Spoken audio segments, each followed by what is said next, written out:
Oh my God. All right, we're back live. That was my fault. I tried to go live and then I realized we didn't like everyone's cameras were still up. We didn't intend to. And so I quickly just I X'd out of mine, not realizing that somehow it would keep the live stream open, which I guess is actually good to know as a feature that if for StreamYard, that's great. But yeah, so no, we're live We now. are learning as you go. We are live. Definitely learning as you go. We are learning as we go. Yeah, we're live, right, Brett? Right now, yeah, we're live. Yeah, says live. Yeah, we're live, man. All right, cool. I thought you said we're not recording, but we're live. Yeah, I just honestly got mixed up there. Yeah, learning as we go. So I'm gonna keep this in the podcast, just FYI, just screwing around with the live stream. Anyway, guys, welcome back. It's the Savage Boston podcast again. We figured we might as well do a quick live stream tonight, just because. Yeah, this is like, I don't know, is this like the most dead week of the year? Maybe news-wise? Oh, here we go. Someone live. Yes, we are live. Thank you, Cole Sturgill. Yeah, I mean, crazy dead week, man. I think there's just nothing happening. And so kind of all we got right now, and what we're focused on anyway is AJ Brown, right? Because that's the topic, and that's kind of the biggest story by far. So we missed out. I'm here. I'm Scott, host of Savage Boston Sports, Savage Boston Podcast. I'm here with Snooty, co-host, and Brett, my co-host. And yeah, we're here to talk some Pats, AJ Brown in this dead week. And if you're interested in obviously coming in, dropping a comment and chatting, feel free. So yeah, who wants to kick it off? Brett, kind of give me some initial thoughts here, because I missed you on Tuesday because unfortunately your internet was crapping out. So what's going on? Yeah, apologies about that. I think as many were, that storm that rolled through Tuesday night knocked down a tree in the area, put my internet pinging off a different tower, and tried to go live, just complete debacle. So apologies about that. But for me, I look at it and say, yeah, we're less than a week and a half away from AJ Brown becoming a Patriot and making this thing official, right? And as we've talked about, when is it like, this is the full terms of the deal and this is what it's at? Because it's funny, you're starting to get, as you get closer, a little bit of like jockeying, where now all of a sudden people are saying, oh, the Jags might be interested in getting in on the AJ Brown discussion. But I mean, I just love that you got a guy like Schefter, who's clearly a well-connected guy, wouldn't be as adamant as he has been, basically saying, no, the deal's done. It's going to be for a 2028 first. They're working through the final logistics. The deal's in place, and AJ Brown's going to be a Patriot. So I'm just looking at it saying to myself, it's just going to be such a good feeling to finally get over that hump and know that it's come to fruition, because you're right. I mean, we're still in the dead zone, and it's something to kind of cling on to from a future standpoint, to say when that happens, everything changes on what our dynamic looks like going into the season and how much we can do from an offensive perspective. So T-minus a week and a half. I mean, going into a holiday weekend, it's going to fly by quick. That's true, man. Yeah, Snooty, what are you coming in with today? What's your thoughts? So I actually can't believe I agree with Felger on anything, but I think the fact that, everybody's speculating, oh, this is Howie kind of, putting a name out there, trying to drum up, a better offer. Logically speaking, that means there's there's actually no real agreement having been reached at this point. I think it's probably somewhere in the middle, where there's like a general framework that's kind of more or less understood. And certainly I think both sides know where the other one stands in terms of, what they are willing to pay and or receive. But I think this could be one of those last ditch kind of drum up a little bit more, see if you can kind of squeeze an extra pick out of the Patriots type of thing. Because I think Ian Rappaport came out and said that, the Patriots had offered a 2, but it'll probably be more than that. But that doesn't necessarily mean like a 1. That could mean, a 2+, which ultimately I think is probably the where the price ends up being. I'm still not sold on the 2028 first, I should say. But I think it could be like a 2+, like a 2 next year plus. So I mean, it's gonna be interesting with the actual comp. So a couple things, and a couple interesting things. I feel like the only interesting things that came out today, really relevant wise, dropped this morning, kind of with Schefter and Rap Sheet. Before I go that, though, I did want to say the most important announcement I saw today or yesterday, the most important was not a football announcement, just saying it was the announcement that they're developing a Lord of the Rings massive open world RPG. Just want to get that out there in case anyone is interested in that. Just maybe the biggest news we could have, which hopefully I'll force like Snooty and Brett maybe to play. But moving back to relevant news, yeah, you know, what Rap Sheet this morning is kind of like people took this report some weird ways today. He's like, oh, I don't know, they haven't talked in a while. They don't know what the comp is yet, and who knows, maybe they have to reboot it all. It's funny, like from your subjectively, you can interpret it different ways. I read or listened to the Rap Sheet comments and saying like it's pretty much only the Patriots that are involved. He said at the end of his comments today that he'd be shocked if the Patriots didn't ultimately sign A.J. Brown. He would be surprised. He just doesn't know what the compensation is, which again, like, who says it has to be a 1? I mean, we're all saying now we think it's going to be a 1 in 2028. That's what everyone's talking about. Who says it has to be a 1? Like in reality, like that's what is just because that's what's been floated out there before. Like what leverage, honestly, what leverage does Howie Roseman have? You know, it's like both teams are like, you got one dance partner and it's trying to figure out what's going to get it done. But I don't know why it couldn't be like a second in 2028 plus something else. Like, why does it have to be that first round pick? So I don't know. How did you guys interpret the Rap Sheet comments from this morning?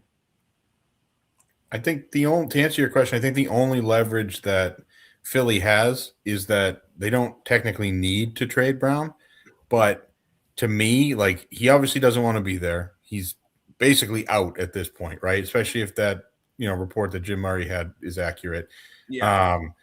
So like, he's not going to be happy, staying there. And he's definitely not going to be happy if he goes somewhere that he doesn't want to go. And he clearly, by all reports, by all regards, that he wants to go to the Patriots, or at least he'd be, he would want to go and to come here. Yeah. So that's the leverage that the Patriots play back is like, yeah, you don't need to trade him, but you kind of do. And you're doing it to get, save cap space. Like that's the whole reason you're doing it. So, I mean, I think both sides kind of have something. I think it makes way too much sense overall for it to get done, for it, for the deal to fall through at the 11th hour. Again, I think everybody's kind of at the point where like, yeah, it's going to happen. It's just a matter of what. I have never thought it was going to be a first round pick. I think that's an overpay. I'll still maintain I think that's an overpay, even if they do it. Mm-hmm.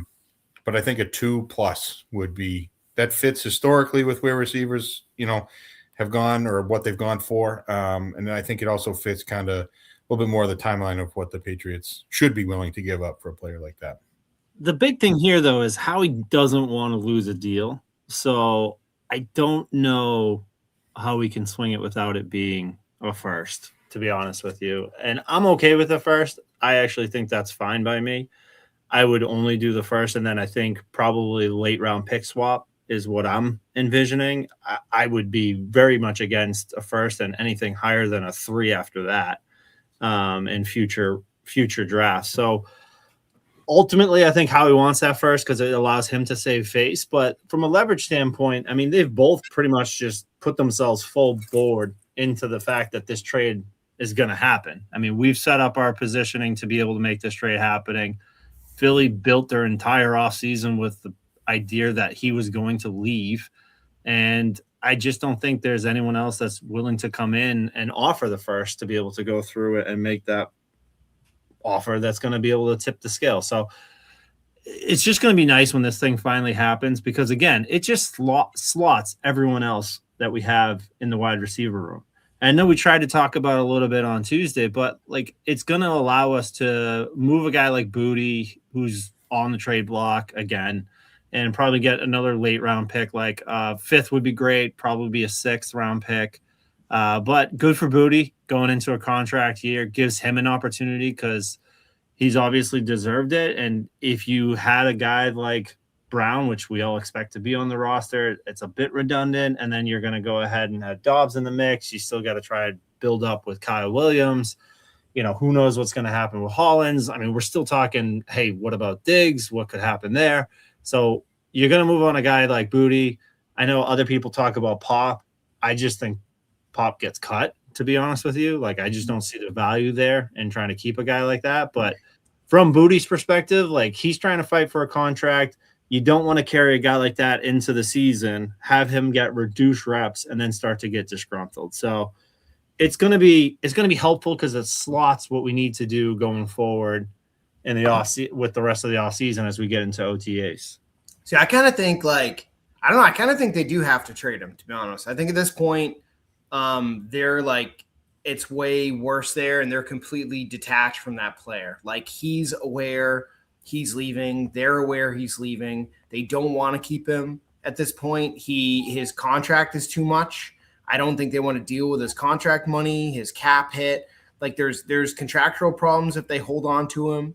And the fact, I think honestly, like the biggest thing is like both teams want this to happen with each other. And I think both teams are ready for this to happen. Like I think the Eagles want to move on.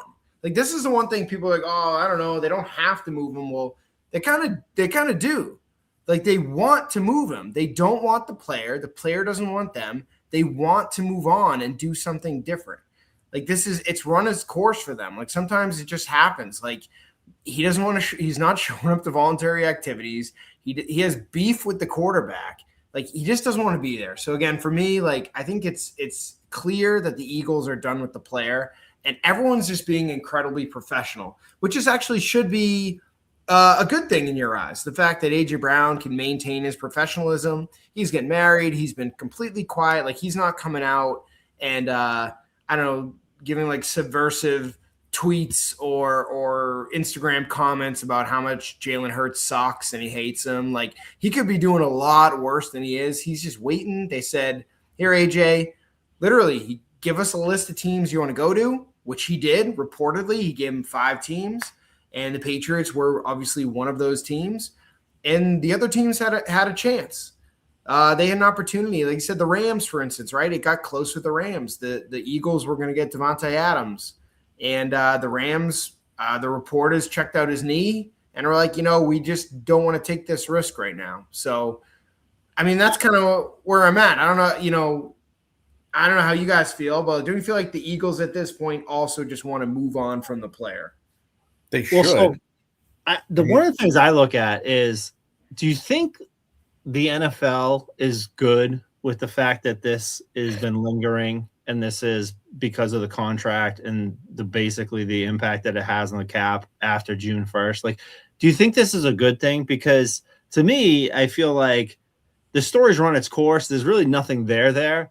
And I don't think it like helps the NFL's like people paying attention to the NFL. I know around here, like we talk about it a lot, but honestly, it's one of those things that's been dragging on and on and on that I just look at it and say to myself, there's just nothing there that I feel like they need to come up with a way to bring in an exemption here to basically say, hey, both parties agree. We're going to go ahead and waive this. He'll waive his. And then like we move on, like I look at this whole thing and I'm like, this is a ridiculous, stupid process.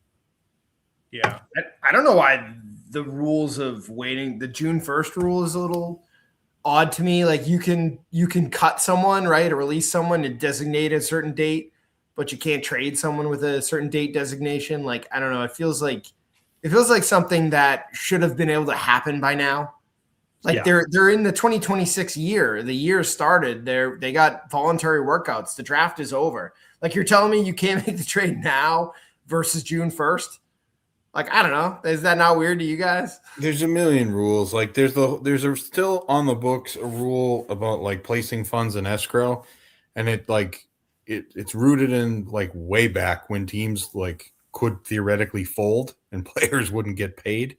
So that's when like the rule started. You had to put a certain amount of funds and in escrow for accounts and things for contracts and things like that. And, that's technically still in the books, which is like, these are multi-billion-dollar like corporations at this point. Like they're going to cover payroll. It's super litigious too. I just think like there has to be a way where like both parties from the team's perspective agree, and then the player basically waives has the ability to waive, and it's just part of like this, the next CBO. Yeah, but then you got to look at it from like a labor negotiation standpoint. If the league feels they're giving in to the players for something, they're going to want something back. And do the players care enough about this to, you know what I mean? You're right. Like common sense wise, everyone should just be like, this happens so infrequently. Who cares? Just change the rule. It's stupid. But like if one side views it as giving something in, they're going to want something back. Yeah, it's so stupid. It's just so stupid. Well, don't you notice too that like all the people throwing out random teams for AJ Brown again? Like I went over it on Tuesday when I had Bryson on. We talked about the Jason La Canfora comment that I don't know, Eagles fans have been trying to say he's like going to Jacksonville, and even Schefter had to acknowledge that today and said, and he literally in his quote said, "I don't know where this is coming from." At no point has there been anything legitimate coming out of the Jacksonville Jaguars and interest for AJ Brown. At no point. And not only that, they're not even on AJ Brown's list. And I know the Eagles the Eagles fans respect Howie Roseman. He's going to do a solid for AJ Brown. Like he's going to send him to a team on his list. He's not just going to be like, oh yeah, dude, like, sorry, I needed 10 more draft picks higher to send you to Jacksonville. Like he's not going to do that, honestly. Well, part of the reason he won't do that is because if a team knows it's going to get a disgruntled AJ Brown, they're not willing to give up, top of the market value to get him, right? Yeah, like, so you're not on his list. Like if he's like, yeah, I'll go to New England and he'll be motivated, then the Patriots may look and say like, yeah, he's going to be motivated. Sure, we'll pay you whatever for, a guy that's going to be motivated like that, but. If you're Jacksonville, he's like, he didn't want to fucking come here. Like he gave 5 teams. He gave the Patriots, obviously, the Chiefs, the Chargers, the Bills, and the Rams. The Rams are out. They don't feel good about his knee, and the Rams are like they're out. They're out, right? The Bills are out. They got DJ Moore. The Chargers have had, I think, checked in and are out. They've had absolutely nothing, zero smoke, nothing.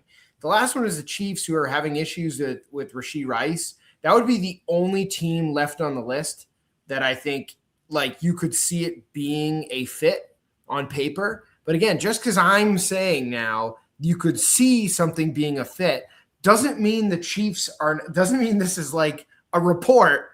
Savage Boston says blah blah blah. You know what I mean? Like that's like what they took the Jason La Canfora comment. They took a comment and just said, oh yeah, like, I guess the Jags are in. Like I said, the Jags aren't even on his list. So I think it's gotten a little silly with the random reports. Like people are just grasping, man, versus it's so widely reported with mutual interest about the Patriots. I find a lot of the other kind of reporting very silly at this point. Well, I would, just to kind of pivot, say the same thing about anyone grasping for the Rossini-Vrabel story at this point. I mean, there's just nothing there. Like that story is basically dead. It's dead. Completely dead. And then you got Farmer, who we've already talked about, like just trying to go ahead and just totally man-whore himself to the story to make sure that he gets as much clicks and attention as he can. And like, he's on Beetle and Zoe. Beetle's breathing life into this whole thing, and he's like dropping little nuggets of like, oh, I got more scoops to come and more things that are going to be bigger than this and all the bullshit. And there's nothing there. And then he's like, why are they hiding? People need to have answers. I was like, no, they don't. Like, people don't give a shit. Honestly, other than like immediate family, I don't think anyone really gives a shit. So it's like, why are people pushing that story up? So you're always going to get people that are going to push a story up just to try to drive it up because they're kind of zig when everyone's zagging away from the story because there's nothing there. And then they're like, well, why is no one reporting? And like they go ahead on this conspiracy theory, basically, oh, everyone must be in on it. It's like, no, the reason why they're not reporting is because there's nothing new to report. So why are they going to continue to report on it? Just quickly on that. So there's a lot there, obviously, but I would say the story itself, the story is done. There's no more story, right? Like we've had the story. We had it escalate. This is why people are so interested. It escalated. There are more pictures like, oh, they are in a relationship, right? It was like more kept coming out. It kept satiating the story itself. And people got really, really interested. Now the story, like everything's out. Like it's out there and it's a private matter now. The football stuff, nothing's going to change. He's going to be the coach. He's got his swagger back. And the people that want it to continue are either one of two different people. There are people that are fans of opposing teams that want the Patriots to have a punishment. That's one. And that's being dead serious. That's genuinely who they are. They want a consequence because it's good for their team, right? And number two is people online that have gotten tremendous engagement from this story. Tony Farmer is one of them. I believe he started at like 6,000 followers before tweeting about this story. And now he's got 16,000 and he's on, Zolak and Bertrand midday. Right. And so for him, it behooves him to continue drumming and circling the wagon on this story because he's actually not covering a team. He's just beating a dead horse and hammering a story. Like that's what he's doing. And just to finish with it, listen, I like Beetle and Zoe a lot. They might hear this. I have no idea. Like someone can send this stuff to them. I'm not going to go saying shit about them. They mentioned online, they were like, oh, people are already saying online, like, why would you platform Tony Farmer? Like, yeah, that was me. Why would you? I don't know. Like, I guess I understand you platforming him because it's an incredibly dead week. That would be like if you said straight face to Beetle, if you said straight face, hey, nothing's happening. This is a way for us to drum up ratings and some intrigue. Then, okay, cool. Like, I appreciate the truth, but don't spin it like this is a guest we need to have on because this is the hard-hitting answers and he's a real journalist. No, he's not fucking Pablo Torre. He's not someone like doing some 6-month study or in-depth report or undercover reporting. Like, it's a fucking guy who's claiming to be a 49ers fan who found better engagement with a Vrabel scandal. So that was my problem with what Beetle and Zoe doing that. And I know Zoe didn't want that guy on. There's no question Zoe doesn't want to talk about that story. So it is what it is. Listen, they can do what they want. It's their show. I like their show. But they're platforming a guy who, again, in my opinion, doesn't need to be platformed. So you guys go for it. I mean, you hit it right on the head. He's a grifter. He says he's a 49ers fan, and to prove it, he says, look at how many times I've tweeted about the 49ers, which is just literally all of his tweets are just him saying, no, I'm actually a 49ers fan. And he's like, look, I have hundreds of tweets of me about the 49ers. Yeah, just you saying you're a 49ers fan, dude. So, yeah, look, he's a joke. Like, I don't know. He's like pearl clutching just to get engagement. It's ridiculous. It's over. I lost interest in the story a long time ago, not just because I'm a Patriots fan, obviously, but I don't know. I just think the pearl clutching was comical, and I felt like what if he won the award because of her vote? It's like, yeah, there's a lot of votes, and like he won by more than one vote. So like, I don't know. I'd rather go blame the guy who didn't vote for May for MVP, right? Like, I'd rather go for that than for this. Yeah. Hey, we got a question from Alex in the comments here. How do you think Brady will be for his return as a broadcaster at Gillette? Are we going to get Patriot for Life Brady or Fox Sports Brady? There's zero question you're getting Fox Sports Brady. I don't know if you'll ever get Patriots for Life Brady ever again in any context. I don't know where you would find that person, that Brady, especially after in the Super Bowl saying he doesn't have a dog in the fight, which, again, like many former players genuinely took issue with. Like, many of his former teammates didn't understand why he would say that, how he would say that. So, no, you're going to get corporate Tom Brady, and that's probably all you're going to get going forward. But it is what it is. So, sorry, continue, Snooty. Sorry. I was just saying, to that point, I'm not even sure Patriot for Life Tom Brady even exists. Yeah. No. I mean, yeah. I don't think he's like that. I mean, he isn't. He was one day. Like, he was one day, and maybe he'll get back there at some point. But like, you look at first of all, he's a part owner of the fucking Raiders, right? So like, forget Fox Brady. Like, he's part owner of a different franchise. Like, so he's not going to come back and and take his pants off for the Patriots doing that. Yeah. I'm sure they'll say something. There'll be shots of the statue and all that, but that's just not who he is. Yeah. Compare how he acts to like Teddy Bruschi, like openly roots for the Patriots. No, that's a lifer. So does Edelman. Cheers for the Patriots. Like Edelman's a lifer. Like some guys, when they get here, they just become lifers, and that's the mantra. And obviously you respect it a ton, but I don't get the. Again, the issue is Brady's just he feels above it. Again, if you truly got real Tom Brady, which I don't know who's getting real Tom Brady in his life now, but like to me, he probably feels above it, and it's like campy for him to be like, I'm a Patriot. Like that's what we do. We're fans, but to him, it probably feels campy. He's an owner, and he's above it. And again, he like as Fitzy said a week ago, he said, Brady gave us so much joy. It outweighs anything he could do negatively, and I agree.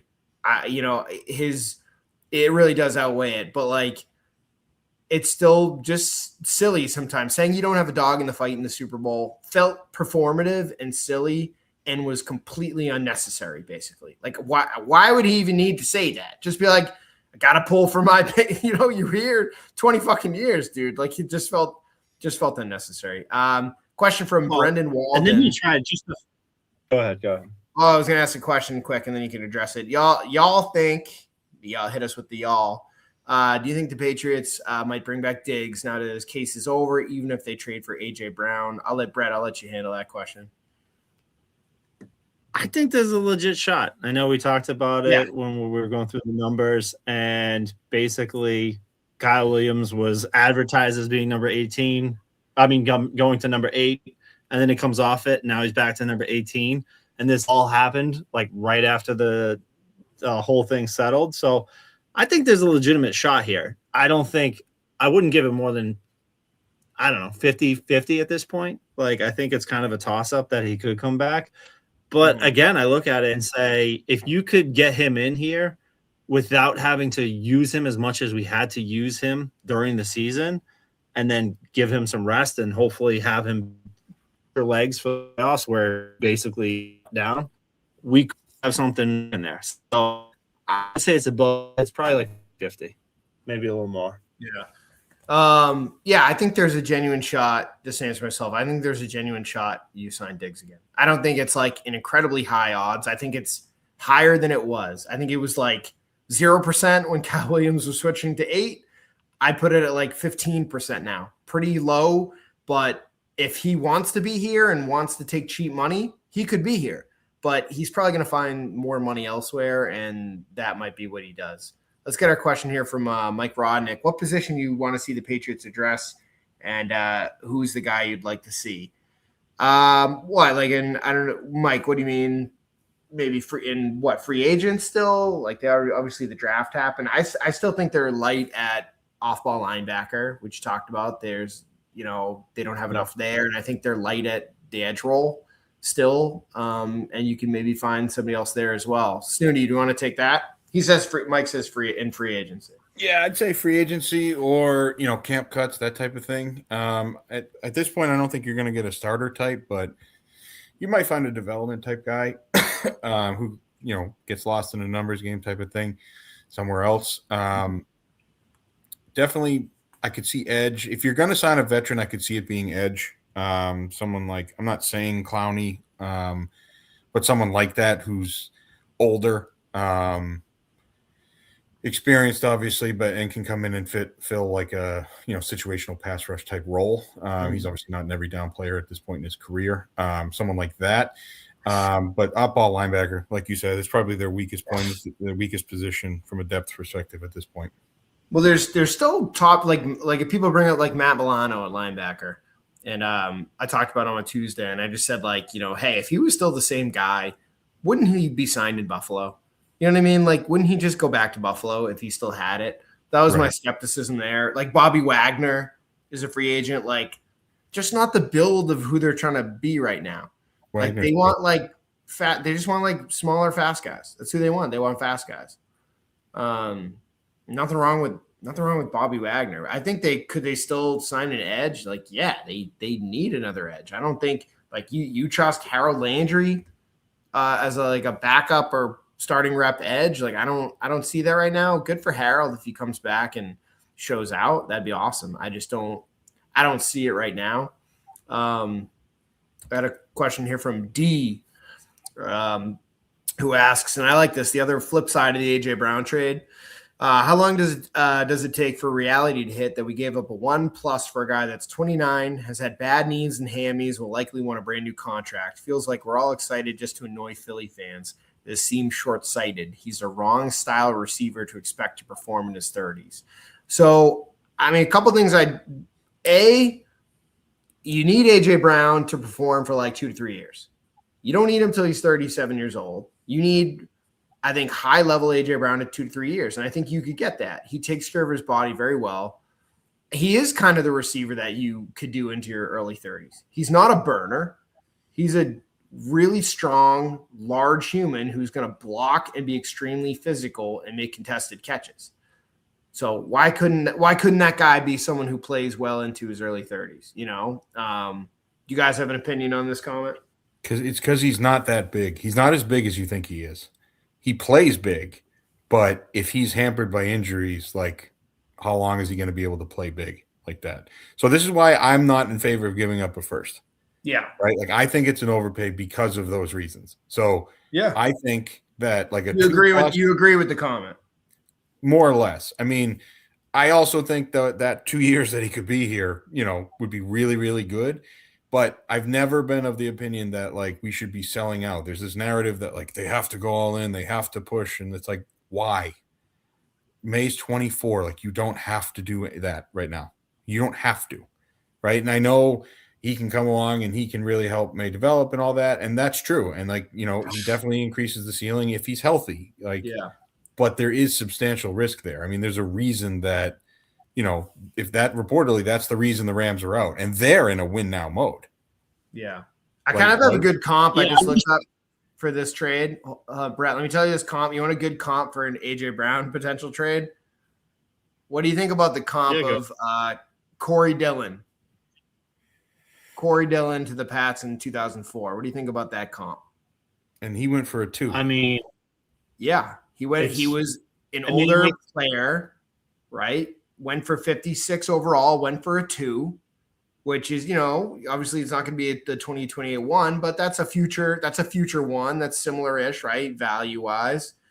And Corey Dillon was an absolute beast mode here and won a Super Bowl and then kind of faded off, right? But like you had him. So I would say that trade's a success, even though you traded a 2 because you won the Super Bowl, right? Sorry, go for it, Brett. Well, again, like as we talked about, I'm okay with them trading a first, and I look at it and say, you take the opportunities to get a guy like AJ Brown in here when you have a young Drake May who has elevated his game quicker than we thought, and it gives you an ability to be competitive now. And that's what AJ Brown's going to be able to do. He's going to allow us to be competitive now. Because, you know, this offseason was a relative arms race, as you saw. I mean, we talked about DJ Moore going to the Bills, like Kansas City looking to run the ball, but we'll see what happens there. I just look at it and say we needed to stay viable, and we could do it by getting a guy like AJ Brown because that keeps us in the conversation to take another shot at trying to get into the playoffs and see what happens. You know, sometimes people sit there and they think about it from a perspective where they go, oh, you know, you need more bullets in the chamber for draft picks because it's going to increase your probability of trying to get good talent. Well, the other argument is you only get to the Super Bowl so many times, and you only have opportunities when you're going to have a guy like Drake May who's and really accelerating his play around a bunch of guys where you can start to build some good talent while also spending money because you're not in cap jail, because you don't have some of these, you've basically been in a rebuild, you're just ahead of schedule. So if you're ahead of schedule, be aggressive. Go out there and get a guy like AJ Brown to be viable. Give yourself a shot to get into the playoffs and then see what happens. I mean, none of us predicted that we'd be in the Super Bowl, but we were in it. And yeah, we looked inept on offense, but at halftime, we were still relatively in it. I mean, you look at it and say, if you can bring a guy like AJ Brown and he can help us be a viable option, when I'd still say the AFC is gettable. Like, I don't think there's any powerhouse team that I look at and say, oh my gosh, there's not a chance in hell. Like, I look at it and say, we haven't punched chance against anyone. And I've been saying for a while, I think we're still top 4 team in the AFC. So take your shot while you got the shots to take. Yeah. I agree. I see the downside risk there, but like, even if you get 2 premier years, let's say, out of AJ Brown, like, I don't know, you're telling me that's not worth it. You know what I mean? Like, I think there's so much there to that. And I think, like, could you win a Super Bowl? Yeah, you have a possibility. Like, yeah, it's hard to fucking win. But, like, they're trying to build something here. And they obviously love AJ, and he can do a lot. And he's the build of the type of receiver and type of player they want on this roster right now. Quick question from someone. How long do you think until we see Gabe Akis as a consistent starter? I think he should get a lot of time this year, man. Like, that's a position of need. He's also, like, he's a big boy, man. Like, he's not a completely developed product, but, like, he's strong. He can play the position well. He, I go back to the fact that he benched 225 30 times. Like, that's a lot for an edge, dude. That's a strong dude. 30 times, like, there's a lot of edges who might be a little slimmer. Like, even Abdul Carter, elite physical traits and speed, like, has to bulk up a little bit, right? So I think you get a lot of Akis this year, especially if Harold Landry is not really the same guy. Like, you might have Akis might get 60% of the reps. I don't, him and Draymond Jones are going to get a ton of the reps too. So I think Akis, I like Akis as a prospect.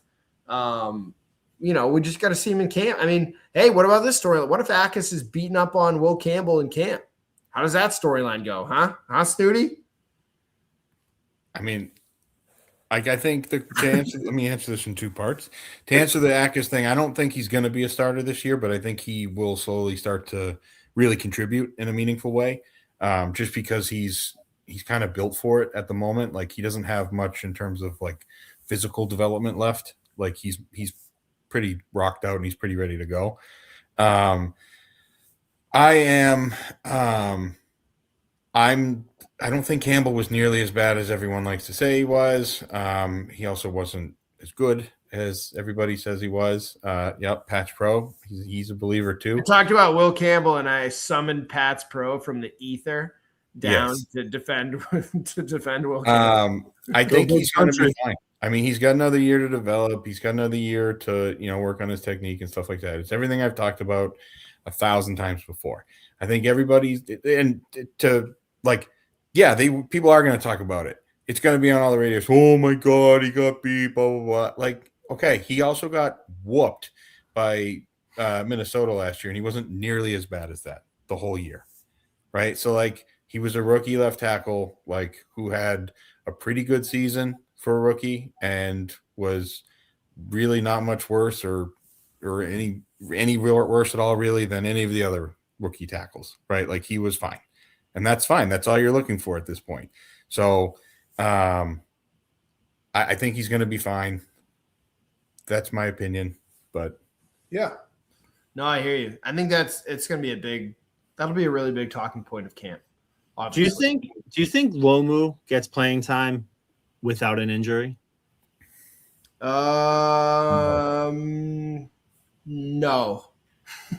No, I don't. It's like there has to be an opening. Do you know what I mean? Like, you can't, like, Campbell is the left tackle starter and Morgan Moses is the right tackle starter. He would have to, short of injury, Campbell would have to, like, truly implode. Yeah, like, I don't think truly implode. Yeah, it would have to be an incredibly bad camp.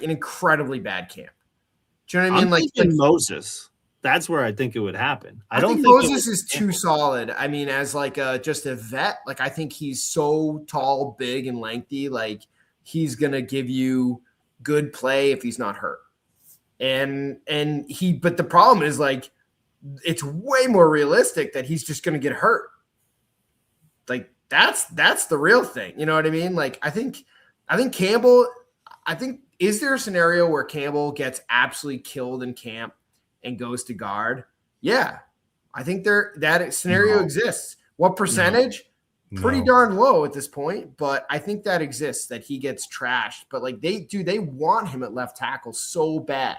Vrabel would borderline do anything to keep him at left tackle. This is like what people don't get. It's his fucking guy, dude. He drafted him at 4 overall. It's his guy. He pulled the trigger on that. Like, he'll do anything to keep him at left tackle. You know? Well, what do you think's the higher probability? Campbell takes a step back or takes a step forward? I think takes a step forward. I'll go optimism on that. I think he can take a step forward. I don't, especially healing from his injury. I think he can take a step forward. I think he hopefully got a lot stronger, bulked up. It's just, again, we're back to like, he would just fit guard. His body type fits guard perfectly. That's the problem. His narrow shoulders, his mean attitude, his aggressive play style. He's a perfect fit physically for guard, but he's an elite athlete and gave you pretty decent tackle play until he got hurt. That's the reality. And that's, again, I'm just trying to be completely objective. Like, I don't give a fuck. I don't have a personal vendetta against Will Campbell. Like, I made some take back in the day and I need it proven out. That's not what it's like. If he's good, awesome.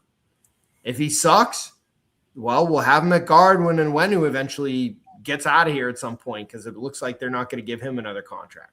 So I think the other part of it is, like, he's only ever played tackle his entire career, right? So, like, yes, he may be better there, but he will everybody, if they can play tackle, wants to play tackle because you get paid a lot more at tackle. First off, he's only ever played tackle. It's a pride thing, and it's not necessarily an easy transition to guard. It's different. It's just different. The pass sets, everything's just different. And if you haven't, but you think he could be an elite guard, though? Like, you think he could be an elite guard? Yeah, I mean, probably. But I said this before they drafted him. Like, if they can get average tackle play or like really good guard play, they're going to take average tackle play, because tackle's harder to find. Yeah, it's incredibly difficult to find. Yeah, I think there's, we all know what they want. They want him to pan out at left tackle. That's what they want, obviously, and that would be the best for the team. But the good news is, because they drafted well, in my opinion, with Lomu, who, again, I wasn't like in love with the player, but I wanted the position, and I hope the player's good. But because I think they took the right premium position, you now have some flexibility. If it does fall through, there you go. There's Lomu sitting right there. You know what I mean? Like, you have some serious flexibility now. And again, nobody's talking about enough about how elite Elijah Vera Tucker can be at guard.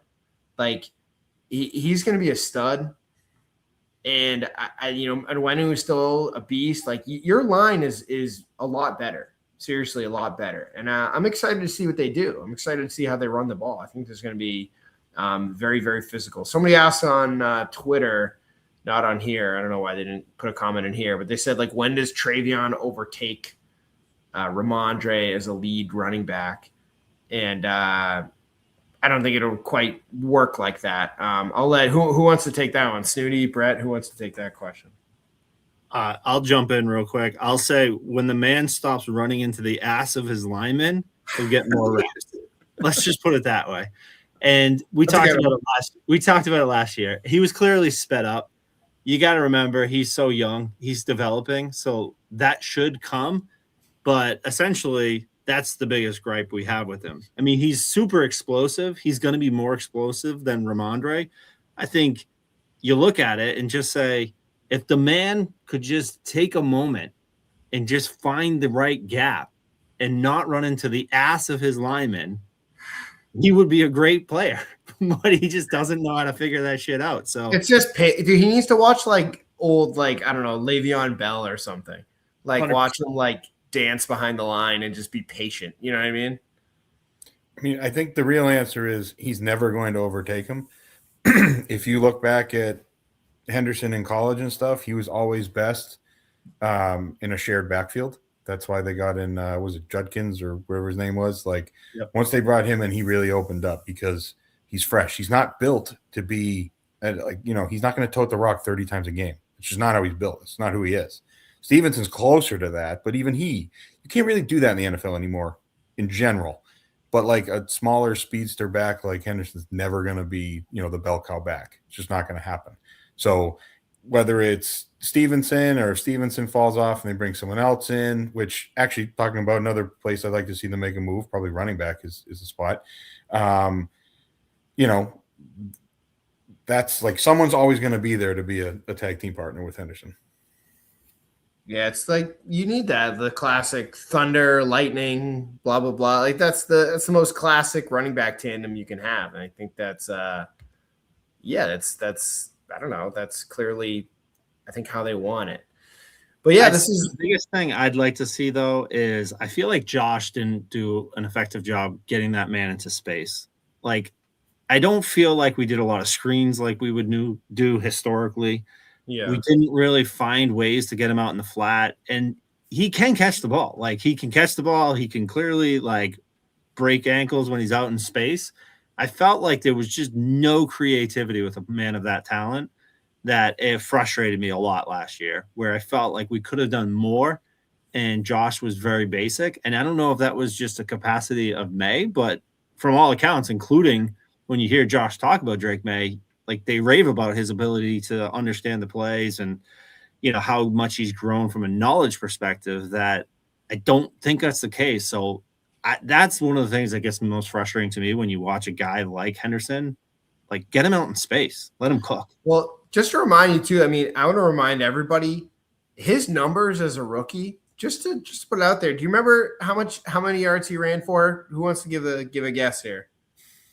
What did he run for last year? I don't think he cracked 1,000, right? It was like 9 something. Yeah, 911. Yep. For 9 touchdowns. Yeah. And like 5 of those were 221 yards for 1 touchdown. But I mean, we're talking about who's third in offensive rookie of the year. But like when you watch him, you're like, oh, he keeps running to the back. But like having a guy like that still, if anyone had told you before you drafted him, hey, he's gonna get 900 yards rushing and 9 touchdowns, you'd be like, fucking sign me up. You'd say that any time you'd take that. Would you not? No, of course. 909 touchdowns as a rookie, that's pretty fucking good. He definitely improved, down the stretch, which ultimately probably kept Stevenson in, good shape for the playoffs. You just need more consistency from him, but that should come this year. If it doesn't come this year, it'll never happen. So yeah. I'll take one more question here. What's more likely, practice squad or 53-man for wide receiver Kyle Dixon? Practice squad. Liam DeWolf. And that's probably a practice squad. And there's nothing wrong with the player. You just have like a tremendous logjam also at wide receiver. Like, I don't know. I know he's going to be the guy that everyone's going to fall in love with at camp because he's like a tall kid who everyone's going to just love. They're going to eat this dude up. It's going to be the new Lan Larison or, all these guys, these are fringe players. Like, I don't know. They have a log jam at wide receiver. Like, who do you want to take off the roster? That's my question. Like, I don't know. I think people always love the camp story, watching guys come up, and I haven't even seen this kid play yet, and everyone's just hyping him up. Like Bedard was saying, oh, he stood out at practice. It's like, okay, well, these are rookie practices. All right, like let's wait and see what that looks like when you get against real talent. So that's why putting the pads on, getting to training camp is really what we need to wait and see. So, but doesn't it feel good that like we're like, yeah, we have a logjam at receiver. So like there's actual depth. Yeah. I'm not saying it's like stupendous, but like it's great. You actually have depth on the roster a little bit. It's nice. It is nice. They have a better room. I mean, once AJ Brown hits, I think then you're like, all right, this is a real room. A real decent wide receiver room with some big talented kids. And man, I love the set of putting in like Brown, Dobbs, and Mac Hollins and like I don't know, like an 11 personnel and just pounding the football. I don't know. There's going to be a lot of flexibility you can do there. And this is just what they're going for, man. They're going for like the Derrick Henry-ish offense, except having Drake May as your quarterback. And, Vrabel wants to run the rock. You can just tell by all of his moves what he wants to do. He wants to run the rock just like he did in Tennessee. He's building that for his offense. Yeah. And the difference there that he had from Tennessee to now is Drake May. Like Drake May can open it up on offense. And that was our thing last year. We couldn't run the ball effectively when we needed to run the ball, and everyone knew we were running the ball. Like we struggled all year to do that. And this year it's been another concerted effort to make sure we can run the rock. We're going to run the rock. Got to run the rock. All right. Anything else you guys want to touch on before we wrap it up? Memorial weekend sucks. Why are we always getting rain every goddamn weekend? And then the sun is going to hit us on Tuesday. Can we just talk about how the New England weather effing sucks? Oh, you know what we're talking about? We have to go golfing soon. That is actually genuinely needs to happen. Like it's time now. I feel like no one's even been hyping it up. Everyone's too busy. I'm just like coaching Little League. But like we need to we gotta get the golf going. It's time. It's time to get it rocking. And we got to get Pat's Pro up here golfing because he said he wanted to go. So we got to take him up here. But yeah, all right. Well, thanks for tuning in, guys. It's probably honestly I think the live streams are great, man. They're fun doing it, fun engaging with people, a lot of views on here. And it's just nice that people still want to engage even in the absolute most dead period of the year, probably. June's going to be rough too, but at least you'd be like, post AJ Brown, but it's rough out there. So yeah, keep at it, guys, and we'll catch you next time. We're gonna end the stream. Peace.